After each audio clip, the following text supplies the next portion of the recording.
je me suis retrouvée en arrêt de travail. Et oui, c'est ça, je disais, cette personne-là m'a témoigné qu'elle avait découvert qu'elle avait commencé à avoir des réactions. Elle a fait le lien avec son compteur.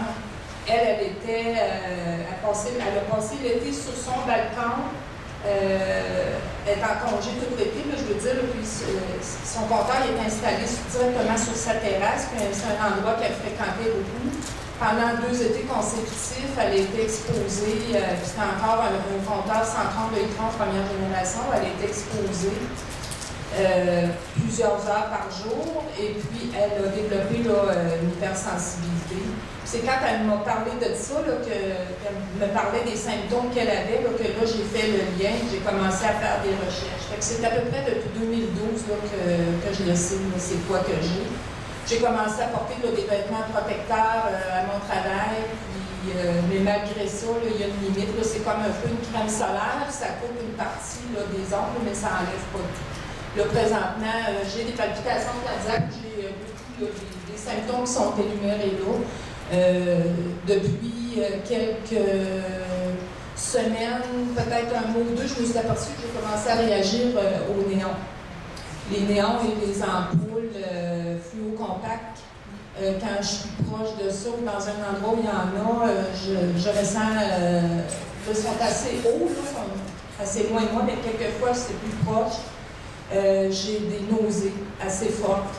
Et souvent, je vais devoir quitter l'endroit assez rapidement. C'est ça, il y a toutes sortes de symptômes qui, allant de l'eczéma, des palpitations cardiaques, des douleurs du côté du visage. Moi, c'est beaucoup du côté gauche, dans tout le réseau des nerfs. Tout ça, habituellement, ça précède la migraine. Puis,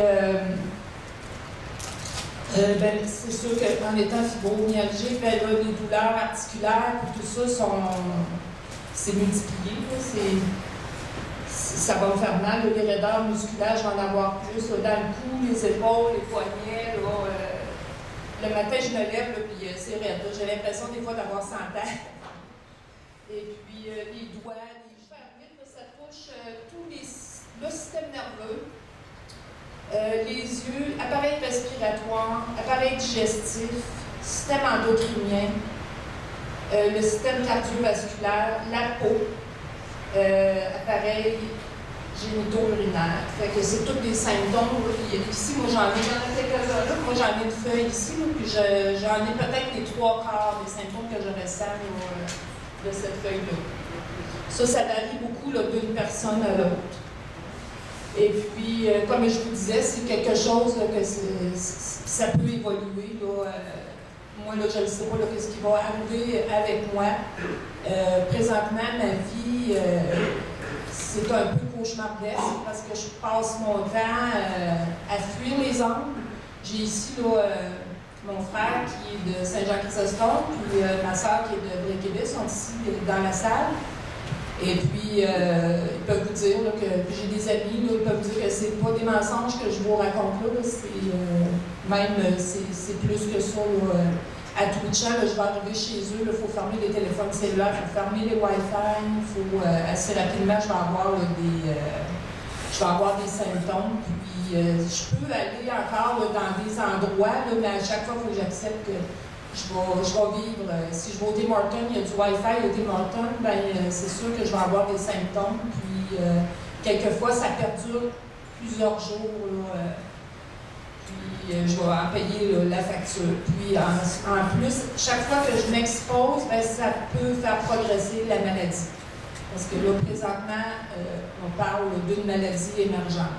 Fait que c'est une des causes aussi contre les compteurs intelligents, parce que les compteurs intelligents, ça va venir ajouter une couche supplémentaire. Comme Luc l'a expliqué tantôt, il y a des routeurs qui vont être installés dans les rues et tous les compteurs, le réseau maillé, les compteurs vont communiquer de un à l'autre, vont communiquer avec ces routeurs-là.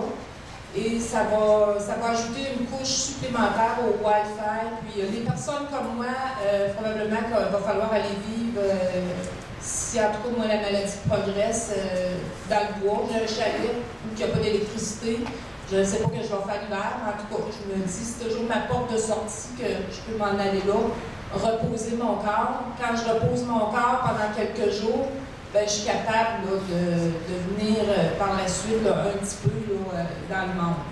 Fait que pour qu'est-ce qui est là, de vivre, ben, c'est toujours là, à surveiller là, les angles. Là, je vais au restaurant, je surveille, je vais aller m'asseoir dans un coin puis je surveille pour pas qu'il y ait, si quelqu'un sort ma cellulaire, ben, je vais changer de place ou je m'en vais tout simplement. Là, mais c'est un petit peu plate, là.